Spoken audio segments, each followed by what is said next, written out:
Nyakubahwa ku bibazo byinshi akarere gafite nahera ku bikeya byo mu kubahiriza amategeko. Nyakubahwa urebye mu masoko akarere kateye intambwe ifatika, hari ibyo bafite by'amakosa ariko bakuramo, wenda byo simbasaba kongera kubisubiza. Amasoko atangwa atari kuri gahunda, raporo zidatangwa, ibyo byose nibyo bakosora, bahere ku gikurikiyeho basubiza. Ku kibazo cyerekeye mu micungire y'abakozi, Nyakubahwa aka karere kahembye abakozi batatu bari barasezeye. Nabaha urugero: umukozi wasezeye kuri 25 z'ukwa 10 aza guhembwa itariki 30 z'ukwa 11.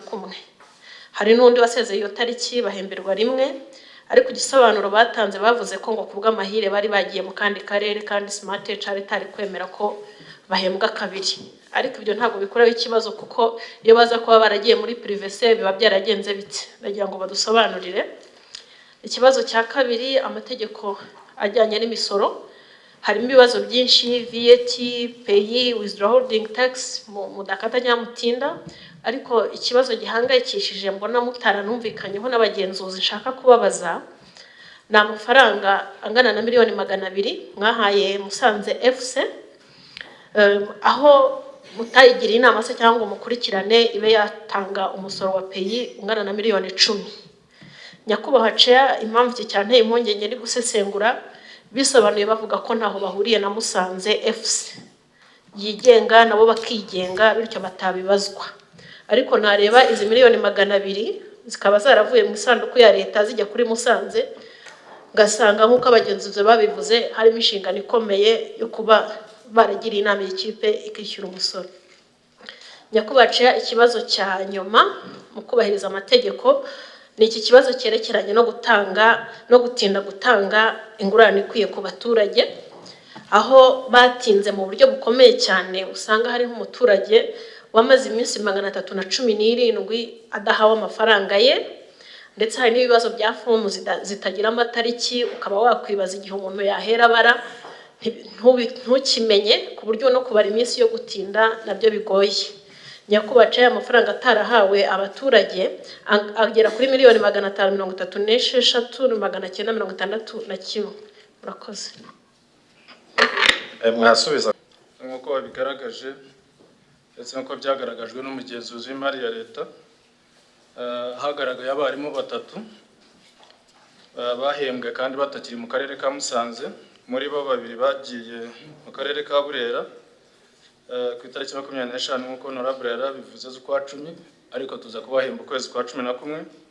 Ndetse n'undi umwe wimukiye mu karere ka Bugesera, ujya mu karere ka Bugesera we wasezeye ku itariki ya mbere ukwezi kwa 11, ariko nawe turamuhemba kandi atagihari. Ni amakosa twakoze, twakabaye umwarimu yanditse yasezeye abayanditse, twakabaye twimprovinga mu gukurikirana management y'abakozi umunsi ku munsi. Ni naho hagaragaye amakosa. Ubundi iyo mwarimu asezeye directors baduha report n'ubwo abayanditse. Rero habayeho ikibazo cyo gutinda kubona izo raporo, bituma tutakurikirana neza kugira ngo akurwe kuri payroll yacu. Ariko ubu ngubu twarakosoye buri kwezi mbere yo guhemba twakaba sector education inspectors bagacoordinatinga mu mirenge, mu mashuri, noneho bakaduha raporo z'abarimu bahari cyangwa se baba barasezeye, ariko no gukurikirana buri munsi. N'ubundi usezeye bica kuri email y'akarere ukoresheje online cyangwa se bakanayizana, nubwo twencouraginga gukoresha online cyangwa se email. Ariko ubu ngubu twongereye imbaraga ku buryo tubona ko nta kindi kibazo gihari kugeza uyu munsi. Akoze nyakubahwa president, niba najya ku kindi. Yes, wajya kuri iki cy'imisoro, ariko utinde kuri iki cy'amafaranga mwahaye Musanze FC noneho ntibanishyure n'imisoro, mukavuga ko ntaho muhuriye, ariko kandi mwabuze baha abantu amafaranga nta sano mufitanye. Yes, ikibazo cya Musanze FC koko ni ubundi mu mategeko Musanze FC cyangwa se n'andi makipe aba mu turere abafite ubuzima gatozi kuya baregisteringa muri RGB bahabwa ubuzima gatozi, ariko turere tukagira n'inshingano zo kuzifasha kubera ko nta bushobozi bundi urebye buhari babona. tuyiha miliyoni 200 buri mwaka. Icyo rero twagomba gukora nyine no kubafasha gukurikirana na management yabo ko nibyemo yo dufitanye yadusabaga bakajya baripotinga tukareba ko abakinnyi ndetse n'abandi bakozi bishyurirwa ibigenwa n'amategeko. Ubundi barishyura ariko hari habayemo ubwo bukererwe bwo kwishyura ari byo dutagenera hageze yasanze batarishyura, ariko twagiranye inama zitandukanye nabo tunabafasha gukurikirana ari ukubahugura kugira ngo bamenye uko imisoro ikatwa ari n'ibindi bijyanye n'amategeko.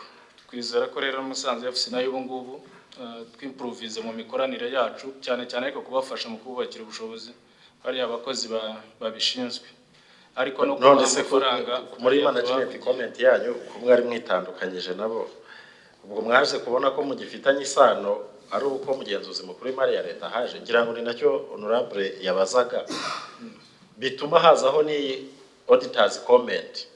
Niba muri main sponsor wa ko abaturage batandatu bo muri Musanze sector muri Kinigi, izo uko guhamagara izo nzego byatwaye iminsi 188, dore n'abandi habaye iminsi 258, ahandi 221, 215.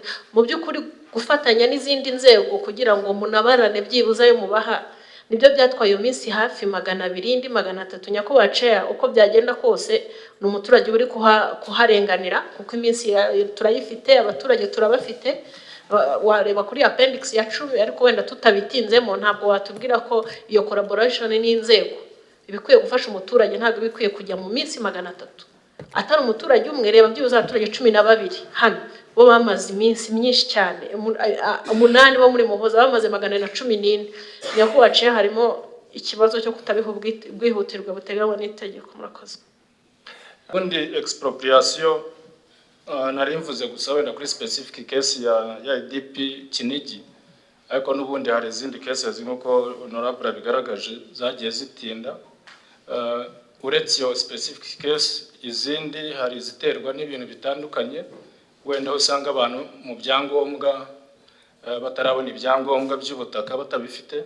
Hari usanga cases wenda z'imiryango bifite amakimbirane wenda cyangwa biri mu nkiko bigatera delays, ariko ubu ngubu twimprovinga ku buryo ibyangombwa byuzuye abantu bishyurwa ku gihe, noneho tukanabafasha abadafite ibyo byangombwa by'ubutaka ko n'ubundi ari twe akarere ariko kabijyamo kabitanga, tukabafasha kubyihutisha. Ariko wenda cases zikirimo amakimbirane usanga ari zo zisigaye zitera delays kurusha ibindi. Honorable Germaine. Ikibazo cya mbere ni iki kigo nderabuzima health post ya Gashaki yubatswe ku miliyoni 67, aho kwakira imirimo by'agateganyo byabaye itariki 8 z'ukwa gatandatu 2022. Nyakubahwa ubwo abagenzuzi bajyagayo mu kwezi kwa mbere uyu mwaka basanze hari ibibazo bikomeye. Maternité ntiyasohoraga amazi y'umwanda, ntihari harateganyijwe, igisenge cyaravaga mu buryo bukomeye ku buryo na parafo yangiritse, mwaza kubibona kuri page 41, 42, 43. Ubwiherero, ubwogero budasohora amazi, harimo ibibazo byinshi ku buryo wayireba akibaza ko Itanu amaze umwaka yakiriwe, wahita ubona ko mu by'ukuri harimo ikibazo gikomeye. Ikindi kibazo ni Gacaca health post yatwaye miliyoni 546,614, ikaba yaratinze mu by'ukuri kurangiraho amezi 28, bingana yongereho igihe kingana na 352%. Hakaba hararangije kwishyura miliyoni 565,595. Nyakubahwa inzu yarangiye ifite ibibazo byinshi, nako ntiyarangiye ariko amafaranga yarishyuwe, amasezerano ararangira. Ibibazo rero aboditeri basanze nta mazi, nta muriro, nta byobo by'imyanda, nta pumping system y'amazi hari. Mu by'ukuri kibaza iyi maternité yatwaye miliyoni 560 nazirenga, nta mazi, nta muriro, nta byobo by'imyanda, pumping system udakora, yagomba gukoresha ayo mazi. Mu by'ukuri ukabura ni ikibazo gikomeye. wenda baza kureba kuri page 45 ibisobanuro batanze ndagira ngo babidusobanurire kurushaho. Bavuze ko ngo wagomba kuzana pumping system ngo yayitumye mu Bufaransa, ariko se nyakubahwa ceya imirimo nimba yaragomba kurangira imirimo amasezerano y'abararangiye itariki 26 z'ukwa 5 2022 auditeri bakajya muri uyu mwaka bagasanga niyo pumping itarazi, ubundi yayitumye ari uko arangije amasezerano, ari uko abona kontra yarangiye. Nyakubahwa ceya mwana na annex y'ibintu bitakozwe ukareba n'amafaranga yatanzwe, umuntu yakwibaza icyahereweho. Ikibazo cya gatatu kuri value for money na Agakiriro kuri page ya 48 katwaye $966,454 ndavuga kana ko muri phase 1 ka Cyuve, ndetse hongerwaho indi phase biza gutwara $1,116,136 bigera mu gihe cy'amezi 15. Hakozwe rero handover itariki 5 z'ukwa 10/2022. Harimo ibibazo bikomeye. Nyakubahwa ceya tuzi n'ibibazo biri mu Dukiriro tugenda dufatwa n'inkongi. Aka Gakiriro nta mazi acometse kuri fire extinguisher. Ukibaza uti se Agakiriro kaya mafaranga miliyari, hariho agaciro kagiye kuri fire extinguishers ariko hakaba nta mazi arimo, ubwo baba barabikoreye iki kugira ngo aka gakinjiro kajye kuri riske yo kuba kafatwa n'inkongi nta buryo bwo kuzimya kandi amafaranga angana ryarishyuwe? Hari ubukarabiro bwangiritse ku buryo bigaragara ko ari ibibazo bikomeye. Nyakubahwa ceya badusubije ibyo bitatu tukaza kujya ku bindi. Murakoze nyakubahwa President, nyakubahwa Depite. Nibyo koko Gashaki niko byari byagaragaye mbere ya final handover, nyuma ya handover provisional, nyuma gato haje kugaragara ibintu bitameze neza nkuko babivuze, ibisenge byavaga, toilets n'ibindi bidafunze neza, ndetse n'ikintu kijyanye n'ibindi bibiri bitari biteganijwe mu mirimo ariko byaje kugaragara ko ari ngombwa kugira ngo ibashe gukora neza. Harimo ibigega by'amazi ndetse na drainage mu nzu muri ward babyariramo igomba gutwara imyanda ikayigeza hanze.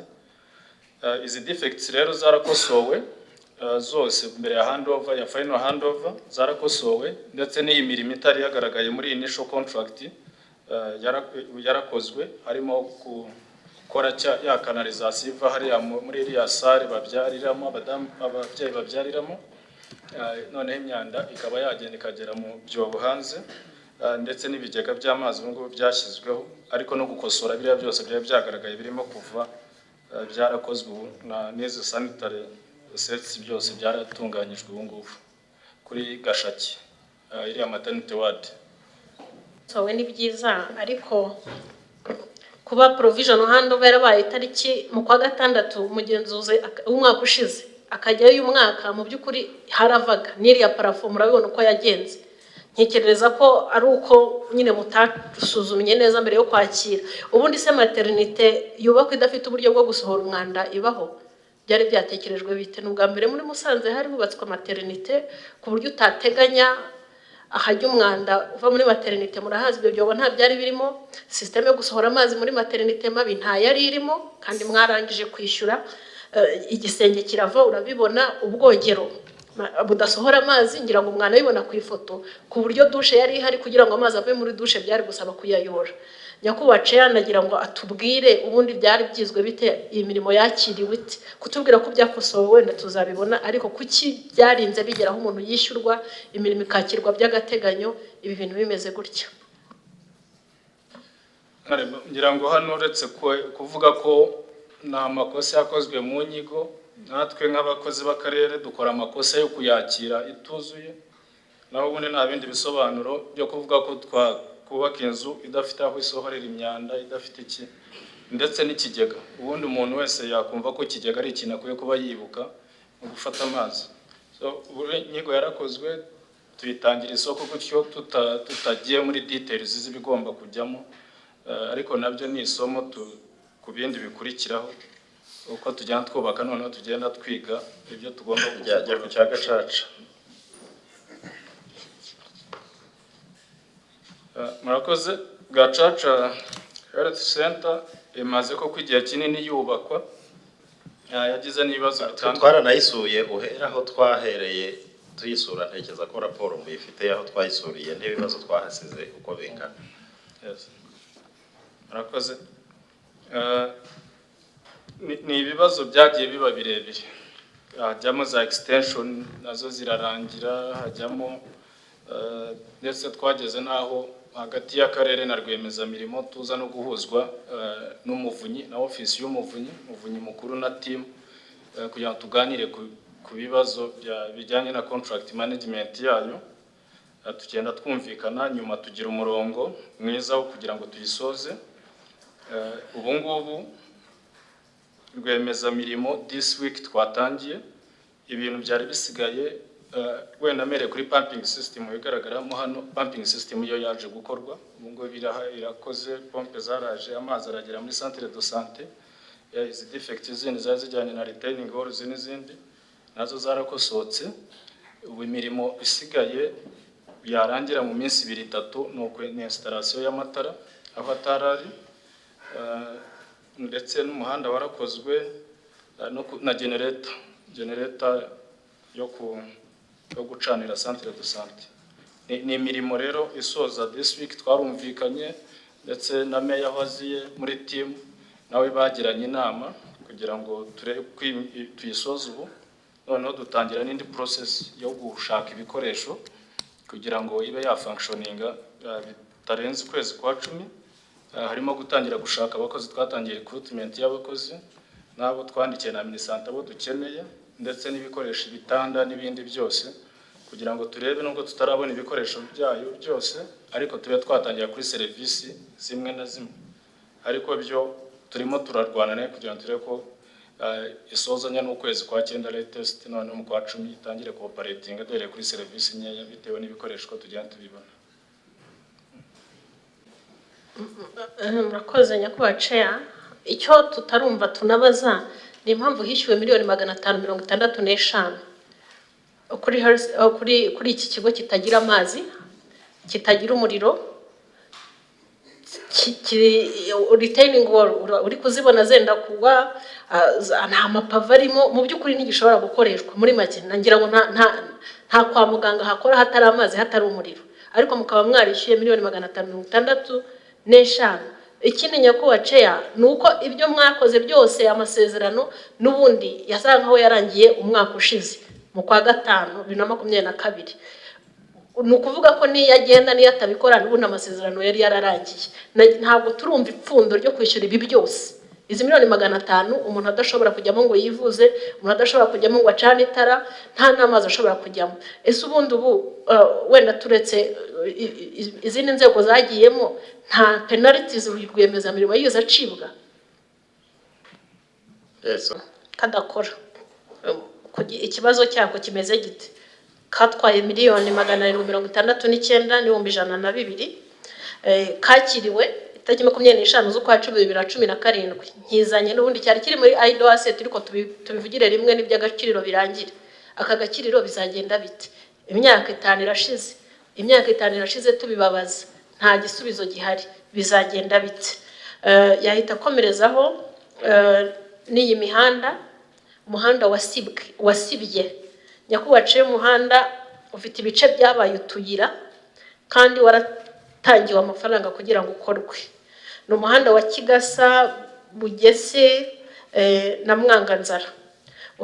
Watangiwe amafaranga miliyoni 20 zirenga kugira ngo bawukore neza, bashyiremo laterite ndetse bakore n'imiyoboro y'amazi. Nyakubahwa amasezerano agomba kurangira mu kwezi kwa 4 2022. Ariko ubwo ubugenzuzi bwasuraga tariki 23 z'ukwa 2023 basanze nta laterite yashyizwe mu gice cy'umuhanda. Ya laterite bari barayegeneye agaciro ka miliyoni 6,300, nta yigeze igeramo.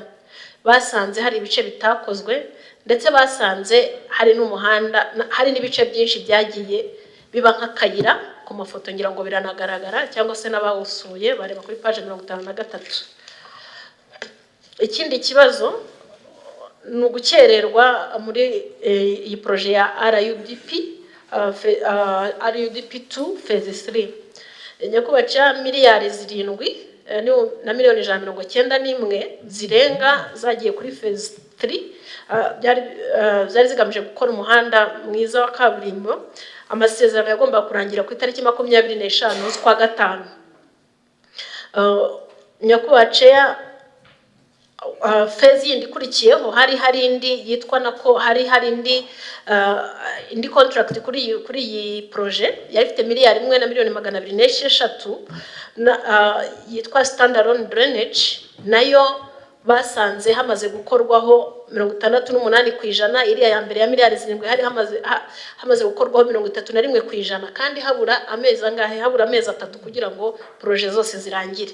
Ese ubu byararangiye nta bibazo birimo ko hagaragaraga ko harimo n'ibitaratunganye ubwo babikoraga, ariko banatumara impungenge niba ubwo butinda abagenzuzi bagaragaje bushobora kugwa muri iyo phase nimba bwaravuyemo, ndetse n'ibibazo bagendaga bagaragaza by'ahatarakozwe byarakemutse. Bakoze mwabisubiza koze Nyakubaca. Duhereye ku Gakiriro ka Gatovu mu murenge wa Gataraga, ibyo kamaze imyaka myinshi ko nta Agakiriro kubatswe ahantu hatari amashanyarazi, hatageraga umuyoboro w'amashanyarazi. Uyu munsi rero umwaka ushize byagombaga kuba byakemutse, tuza kugira ikibazo kuko ubu ngubu amapoto arahagera, ndetse iyo line yose n'ahandi hose turimo dukorana na REG ku buriya buryo bwa universal access.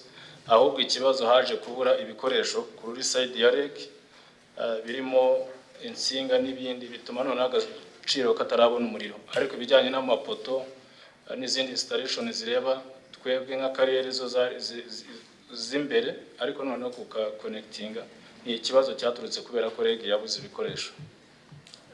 Kugeza ubu ntabwo karabona umuriro, nicyo nabivugaho, ariko REG itangiye kugeraho umuriro wahitugeramo. Honorable Vice President wa Commission. Agakiriro ntabwo ari ubwa mbere tukavuzeho nk'uko Honorable Germaine yari yabivuze, ariko ubushize tuganira mwari mwatubwiye ko ikintu cyitwa umuriro muri kariya Agakiriro tutazongera kukivugana, ko muzaba mwawushyizemo.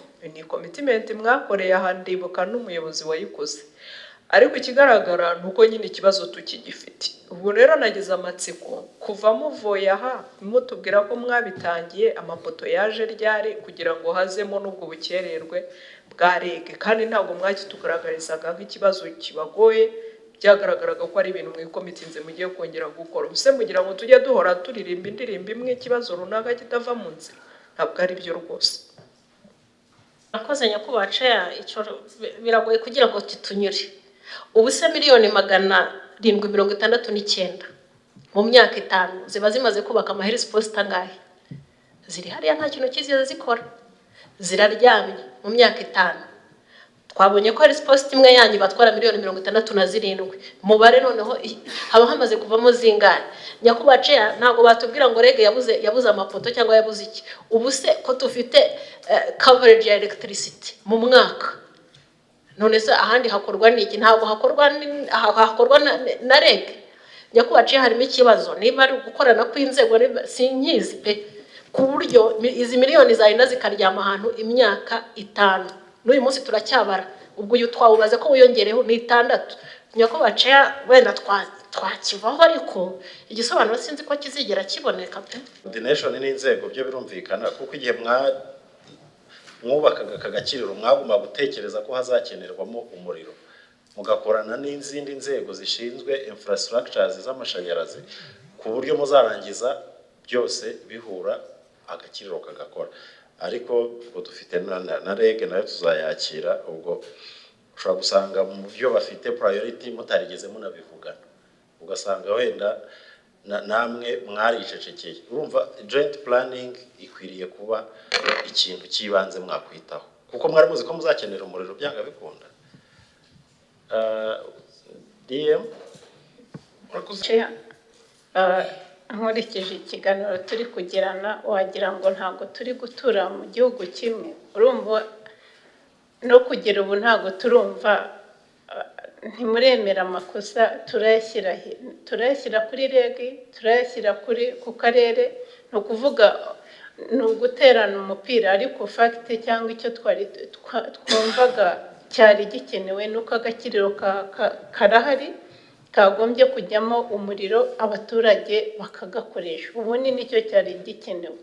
None ko numva turimo guterana umupira, amakosa turayashyira kuri indi, turayashyira kuri regi, turayashyira ku karere. Ubu na regi iri ahangaha yavuga ati ariko nta nubwo mwabitubwiye ngo tubishyire muri priority. Ndumva ari ikibazo kabisa, nubwo wenda tugiye kukirenga tukajya ku kindi kuko n'ubundi igisubizo ntitwakibona, ariko sitira amakosa arahari. N'ikigaragara nuko twatangiriye guhomba, mu gihe gitoya kazaba kabaye ayido. Nicyo kiri kugaragaramo ko kabagombye kugakoresha ntabwo bari kugakoresha. Comment nto kuri cyo akoze nyakwaca. Amakosa ntabwo twavuga ko ari aya reg twayigaragaje kubera progress twe tugezeho, ariko ubundi amakosa yakozwe n'akarere, yakozwe natwe kuko twubatse Agakiriro ahantu ubundi hatari n'umuyoboro w'amashanyarazi, n'ubundi nta wari uhari. Ubu ngubu reg rero muri universal access kugenda yongera imiyoboro nibwo amashanyarazi ayo ya trifazi noneho yarahageze.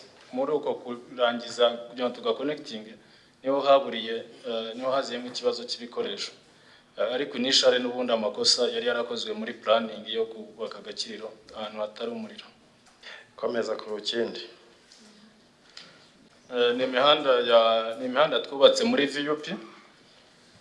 Mu by'ukuri uretse n'uyu dusigaye tugenda tugira ibibazo by'imihanda ya VUP kubera uburyo isetinze amafaranga ubundi menshi 70% ajya mu bagomba kujya mu baturage, 30% nayo akavamo ibikoresho. Hari ibikoresho bitandukanye, hari ibyo bakoresha mu gukora imihanda, noneho andi akajya muri wenda iyo principe twayiganiriyeho n'inzego nyinshi zitandukanye, ariko urebye kuri aya mashusho dufite aha, iyi 30% nayo yarakoze cyangwa kwari ukwihera abantu amafaranga gusa? Yarakozwe, ahubwo kubera ko imvura yaraguye yaraterite n'ubundi iragenda kubera ikibazo cya nkuko muyibone iyo mihanda uko iteye amakoro ibiki, kubera ko tutabonye ubushobozi bwo kuyitsindagira. Yes, ahantu hagiye muraterite cyangwa amashusho mfite si yo ufite? Ndayize yari yaragiyemo, ahubwo uko tugira imvura irayitwara rwose. Honorable Germaine, nagira ngo badufashe tworoherane twese kugira ngo tubashe kujya ku zindi kweri. Ahantu hatambitse laterite wavuga ngo yagiyemo ngo imvura iragwa irayitwara, none se yararigize. Nimurebe kuri no page, ariko manza mutahari kuri page 53 ahantu hatambitse yarigita gute? Kireka nibura hacuramye tukavuga ngo imvura yaraguye nyine yarayimanura irayijyana, ngo nibatubwire ukuntu yarigita. Honorable Damien, wizi kontara zose ngira ngo n'ubushize cyaravuzwe, ndumva wenda gikwiye guhabwa umwihariko kitazakomeza guteza ibibazo. Ikibazo kindi gikurikiyeho, icyiciro kindi gikurikiyeho ni uburyo mwubahiriza gahunda za leta zitandukanye. Ndahera ku ma health post 5 adakora kandi mu by'ukuri yaragiyeho kugira ngo agoboke abaturage. Nkaba nabaza nise abaturage bo muri Nyabigoma, Kaburizi, Mudakama n'abandi bose mubona hano ubu bajya hehe ko health post ziba zarubatswe kugira ngo zibarengere? Ikibazo cya kabiri ni imiyoboro y'amazi idakora. Tora urugero kuri Ruhasa site muri Gashaki, aho umuyoboro watwaye miliyoni 32,945 n'amafaranga 180 wakiriwe mu buryo bw'agateganyo itariki 15 z'ukwa gatandatu 2022. Hari ikibazo gikomeye cyane, amazi ntiyazaga ku buryo imirenge yari yashyirirwagaho plani yo gusangira amazi kandi mu by'ukuri bari barubakiwe imiyoboro. Hari ikibazo gikomeye cy'abaturage bakoze kuri iyo miyoboro. Nyakubahwa itegeko riteganya ko mbere yuko akarere cyangwa n'abandi bantu bishyura rwiyemeza mirimo agomba kubaha ikimenyetso cy'uko yishyuye ba nyakabyizi bamukoreye. Siko byagenze ariko muri aka karere ka Musanze kuko baramwishyuye, haguma abaturage 23 basiragira bishyuzaga yose hamwe amafaranga $1,300,000. Nyakubahwa Chair, aka karere katubwira impamvu bahisemo gusiragiza abaturage kandi itegeko ryarabarengeraga ko bagomba kwishyurwa mbere. Ikindi kibazo ni ibibazo biri mu mashuri. Nyakubahwa Chair, ibibazo biri mu mashuri byo ni byinshi cyane, sinabivuga ngo mbirangize, nahisemo biki. Hari amashuri yubatswe mu by'ukuri hubakwamo ahagomba kujya utubati, ariko utubati twubaka hadafite aho guterekaho. Hubatswe mu by'ukuri structure y'akabati, kaba wibaza amafaranga yagiye aho yagiye gukora iki. Hari amashuri iki kibazo kigenda kigaruka, niyo mpamvu uzakomeza kukigarukaho, yubatse ubwiherero bw'abana bafite ubumuga, udafite hahandi bagomba gufata za tubes. Umuntu akibaza se no kubera iki. Hari amashuri atarashyizwemo umuriro kandi yari yarapangiwe gushyirwamo umuriro. Natanga urugero kuri groupe scolaire Gikoro ifite na TVT. Wakwibaza iyo TVT yabikora ite kandi yarubatswe nta muriro kandi byari byarateganyijwe muri gahunda yo kuyubaka. Hari amashuri 11 atarabonye icyumba cy'umukobwa. Nyakubahwa Chair, icyumba cy'umukobwa turi mu byo twishimira, leta yacu yashyizemo imbaraga, ariko muri aka karere amashuri 11 umukobwa waho ntafite icyumba cyo kujyamo nk'abandi bakobwa bo mu tundi turere. Hari abana bo muri nasari bicara ku mikeka. Nyakubahwa Chair, aho ni muri natanga urugero ni muri Kibumba no muri Gitovu. Ikindi kibazo gikurikiyeho muri gahunda za leta no gutinda gutanga ifumbire n'imbuto. Nyakubahwa Chair, ifumbire ya Ire na DAP byatanzwe bifite ubukererwe bw'iminsi 57, ariko imbuto zo zakererewe bikomeye cyane kuko zakererewe iminsi 131. Nyakubahwa Chair, numva nabasoje icyo cyiciro cya gahunda za leta. Ibyo ni byo bibazo navuga bikomeye cyane, ariko harimo n'ibindi byinshi bakoze. Abaturage bayitundeho amatafari bayajyane, nta bandi bantu bafite igisubizo n'akarere. Nyakubahwa Chair, ndumva tutazoreza kuri biratuyobeye kandi amafaranga yaragiyemo. Ntabwo iki kintu kizakomeza kigaruka imyaka 6-10 ubwo batubwire gahunda bayifitiye ko amakosa yarangije kuba. Ubuse twese bituyobere dusoze dutyo, batubwire nimba ari ntabwo umuturage azakomeza kuyibona hariya idakora kandi yaragiyeho amafaranga. Meya, murakoze. Ntabwo bikwiye ko habaho idle asset yarubatswe kubakwa ku mafaranga ya leta hanyuma ngo ibaho ngaho gusa ipfubusa. Tuzicarana team tubiganire, turebe n'abaturage bahaturiye, turebe n'isoko rindi rihaturiye, turebe niba hari ikindi yakoreshwa. Ntekereza ko bishoboka abantu bicaye bakabiganira bagatekereza ubundi buryo yakoreshwa, niba yanahindurwamo n'ikindi kintu ariko ikaba yabyazwa umusaruro. Turabizeza rero ko tuzabiganiraho kandi igisubizo kizaboneka. Murakoze. ubwo nanjyanama babeba yo kubyubaka. Wenda hari isomo twakuramo kuko icyubatswe cyo cyarubatswe. Umuntu aricara mu karere bakavuga ati reka tubwubaka kuko ubwanikiro nta n'ikindi bwakora. Sari amabati agomba kwanikwamo ibigori. None zubu ni gute yagiye kure y'abaturage? Tuvugishije ukuri, nutubwire process tuyumve, twumva ibintu byapfiriye. Selling point twayumvise nayo yagiye kure y'abaturage. Mu by'ukuri is decisions zifatwa gute nandi, kuko umuntu yajya kwanika ibigori, gukora ubwanikiro bw'ibigori kure cyane y'abanyiri ibigori. Tutubwire process, wenda igihe cyanagiye simbi, ariko tuve hano twumvise iyo process n'abari hano bazabyigireho, kuko iragoye kuyimagine umuntu akayihimba atayumvise muyivugiye. Ni mu gitubwira iyo process, mugera kuri final decision, mukazana mu contractor akubaka, mukaresova kure y'abanyirabyo ahantu hatari ibigori. ibirayi se byo birahari kuko mufite proposal cyangwa se alternative yo kuhaha abibirayi. Bo ibyo birayi byo birahari. Ese gutransforma mujyana mu bwanikiro bw'ibirayi byo ntibishobora kuba costinga kurusha kuba ku bundi bwanikiro bw'ibirayi busanzwe bwo barabukeneye. Se abibirayi bari aho ngaho nta bundi bafite.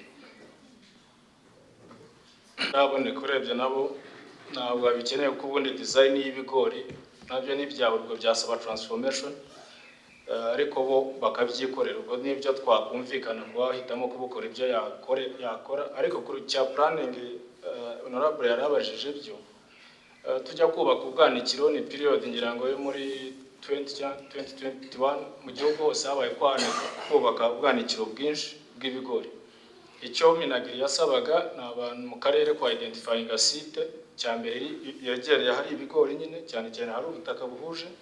Icya kabiri ko ari kurwana kugira ngo tutajya muri expropriation cyane ko ari ugushaka hari ubutaka bwa leta.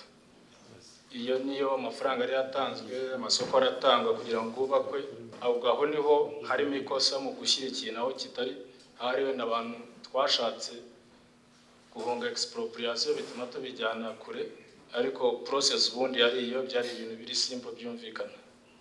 Ariko urumva nyine ni umuntu wenda yaba ashobora kwibeshya niba mwari mufite impamvu yo kwibeshya. Nyakubahwa Chair, ubwanikiro selling point Agakiriro ntabwo byose ari mu bihe bimwe, ahubwo ndi kwibaza impamvu akarere ka Musanze na management batigira ku makosa aba yarabanje. Selling point iragiye nta kibazo, umwaka ukurikiyeho haje ubwanikiro bugiye kure y'ibigori simbizi. Nyakubahwa Chair, mu mbabarire rwose ariko nibatubwire byibuze ashatse kutwereka ko bashatse kurengera cost ya expropriation yarangahe, ubwanikiro bwarangahe na cost noneho ubu ngubu batubwire na plan. Twumvise nyakubahwa Mayor tubwiye plan kuri selling point ko bayitekerezaho, banatubwire plan y'ubu bwanikiro kubera ko nta mabati sinzi ko muzajya kwandikamo ibirayi hari ahantu hameze kuriya. Kuvuga ko kuba twaratinye expropriation nanjye nari nabikomojeho kuba muri planning twarashyizemo gutwara ubwanikiro dukurikira ahari ubutaka bwa leta aho kubushyira ahagenewe. Kandi muri Musanze expropriation urebye ubutaka bugenda bugayininga kurushaho bigiye bwubakiwe wasanga hatari hanahenze cyane vis-a-vis ariko ubwo ni rwose muri make ni planning tugomba kwigiraho ahubwo gukosora tukadocumentinga ibibazo twagiye tugira muri planning no kubaka ibi byose ahubwo noneho tukavugurura going forward. Ariko amakosa yarakozwe sinyeka ko expropriation yari ihenze cyane kurusha akamaro biriya bwanikiro buzagira. Twavuga ko tugiye kwicara twige neza tureba hari ibibazo tubidocumenting bidufashe mu kuvugurura noneho planning yacu kurushaho. Honorable Vice President, baganiriyeho ibyinshi bigaruka ku igenamigambi, harimo iki twari tugezeho, harimo ya selling point, harimo Agakiriro kubatswa hatari umuriro. Byanteye kwibaza uruhare rw'abashinzwe igenamigambi mu karere ka Musanze kuko byinshi turimo kubaza n'aba bayobozi harimo bimwe banasanze byarakozwe. Ubwo nagira ngo numve abantu mufite ba planners mufite uyu munsi ni nabo mwari mufite kiriya gihe, kuko babaye ari bo mugifite uyu munsi murasabwa kuvuga utundi muti wabafasha gusohoka muri iki kibazo. Ariko biragaragara ko mu igenamigambi mufitemo ikibazo kiretse niba babakoreraga ibingibi mutakibafite. Uyu munsi dukora ibikorwa byo kurangiza umuhango gusa. Ubundi muri budget buri gihe uturere tuba tugaragaza yuko bije bafite ari nkeya ugerageje n'ibikorwa bateganyaga. Ariko noneho nimba bije tunahabwa tuba dushaka kugira ngo turangize umuhango wo kubaka ikintu kugeza uyu munsi, birababaje kuvuga ngo ububatse ubwanikiro. Kiriya gihe cy'ubwanikiro cyari igihe kigaragara abantu bagaragaza ibibazo by'ibigori bibora bigatuma abantu bashobora kurya ibintu bishobora kubatera uburwayi. Ariko kuvuga ngo kuko amafaranga yo kubaka ubwanikiro yabonetse turabwubaka ariko abaturage batazabukoresha. Aha rero nagira ngo ngaragaze yuko ibi ari ibintu dukwiye gusezerera, kuvuga ngo bije turayifite n'inke turanabigaragaza ariko niyo tubonye tugiye kuyubakisha ibintu abaturage batazakoresha. Numva rero atari ibintu byari bikwiye kuba bigaragara muri uyu mwaka tugezemo ugereranyije umuturage se tureberera kubyubaka kugira ngo nimba ari minagiriza kureba ko ubwanikiro bwubatswe babubone ariko butazakoreshwa. Numva nagira ngo ngaragaze ko iki kibabaje kuba na bije nkeya dufite tuyikoreshaho itakagombye gukoresha kandi igukoreshwa kandi turira ngo dufite ibikorwa byinshi tukakora none ibikorwa bitazagira umumaro umuturage. Murakoze. Arakoze honorable Winifrida no ku nama tanze, ariko rwose abantu bakwiriye no kubyumva gutyo, si kubwandikiro gusa, ni twabonye ni selling point, twabonye Agakiriro. Turashimira kuri uyu mwanya mwaduhaye, bituma nibura twumva aho tugifite intege nkeya dukwiye gushyira imbaraga kugira ngo tubashe kugeza serivisi nziza ku baturage. Nibyo akarere ka Musanze kagiye kagira ibibazo binyuranye, iyo urebye historique yayo uko imyaka yagiye isimburana, hari igihe byari bibi cyane, ariko iyo urebye nibura uyu munsi aho bigeze ubona ko ari improvement zagiye ziba. Ubu icyo dusabwa ni uko tutazasubira inyuma. Hari ingamba twagiye dufata, mwabivuze nko kuri planning. Iyo urebye planning uko ikorwa, ukareba ukuntu umuntu ashyira ubwanikiro ahantu muri metero zingahe we umuturage atazashobora kugera, selling point igashyirwa ahantu itazashobora gukoreshwa, ubona ko harimo ikibazo. Uhita wibaza, ese umuturage wabikorerwaga yigeze agiramo ijambo kugira ngo cya gikorwa gishyirwe aho ngaho? Kuko bajije umuhinzi w'ibigori niba ahantu tugiye gushyira ubwanikiro kuri point A ashobora kuzagera kugira ngo ashyiramo bya bigori bye, akakubwira ko bidashoboka, sinibaza ko wafosinga kugira ngo ukunde ubuhashyire. Numva rero ko ni umwanya mwiza wo kugira ngo twisubireho nk'ubuyobozi bw'akarere n'abakozi b'akarere, yaba bari hano yaba bari kubikurikira kuri televiziyo, mwumve ko ari umwanya wo kugira ngo ba nyiri igikorwa bagire ijambo mu bimukorerwa, bityo ibikorwa turimo gukora bibe bifite bizamugirira akamaro. Ikindi, hari ibyo mwavuze bigomba gukosoka, ni umwanya wo kugira ngo tubikurikirane kandi koko tubikosore, tuzagaruke hano ubutaha, cyangwa se ntituzanagaruke nikese ngo tuzaba twabaye clean hose, ariko ntibizabe kugaruka hari bitarakemuka mu byagaragaye uyu munsi. Turabikurikirana kugira ngo bikemuke, kandi turabizeza ko tuzakomeza gukorana n'abaturage bacu kugira ngo bagire ijambo bibakorerwa, hanyuma tugira n'abafatanyabikorwa benshi nabo badufasha gushyira mu bikorwa gahunda zinyuranye za leta, nabo habeho gukorana nabo n'abaturage n'abakozi n'ubuyobozi bw'akarere kugira ngo ibikorwa bigiye gukorwa tube twabyumvikanyeho, kandi koko habaye assessment ikwiye igaragaza ko igikorwa tugiye gukora kizatanga umusaruro. Ndabashimiye kwa perezida, abanyakubahwa abadepite. Inama avuze ni ukwihutira gushyira mu bikorwa inama tugirwa, kuko iyo murebye igihe muri kubitubariza igihe gishize ngire honorable Imya nagiye bigarukaho, urabona ko harimo mismatch ikabije. Rero numva mu ngamba dutwaye ari gushyira mu bikorwa byihuse izi nama tugirwa, cyane cyane raporo tukibona. Ikindi numva ngiye gufasha muri coordination mu gushyiramo imbaraga no gukurikirana ashyirwa ifaranga ryose, mwumvisha amafaranga ajya muri Musanze n'utundi turere dufite amakipe n'abandi bafasha, ariko imbogamizi ikaba kudakurikirana ko ayo mafaranga akoreshwa neza. Naryo ni isomo dukuye hano. Ikindi mu byo natwaye n'ubyo natwaye byinshi, ari ingamba zo kunoza inyigo. Mwabonye ko byinshi byagiye bipfira mu nyigo, ugasanga ibikorwa byagiye byapiyaringa muri process kandi bigatinda. Ikindi nabonye gikomeye ni ugutinda guca penalty ba rwiyemezamirimo mu gihe batinze cyangwa se batubarije ibyo bakora, ahubwo tugashakira ibisubizo muri extensions n'ibindi, tukajya muri side rero kureba rwiyemezamirimo kurusha kureba inyungu z'umuturage ukeneye ko ibikorwa byuzura vuba. Iki nacyo tuzagifataho ingamba ku buryo byajya bikurikiranwa, abantu bakava n'iyo mikorere twavuga ko yagaragaye ko itanoze kandi koko. Ikindi rero n'uruhare rw'umuturage bakivuzeho, burabura bwanikiro n'abira twagiye dukomoza wasanga araho bikenewe. Bigaragara bagiye babifataho ibyemezo, ntabwo bagiye bagera ku muturage ngo bumve barebe neza hakenewe igisubizo kurusha ibindi. Nyuma rero kunoza planning, ariko hakazamo n'uruhare rw'inzego zose, ndavuga inzego zatowe ndetse n'abajyanama ku nzego zose.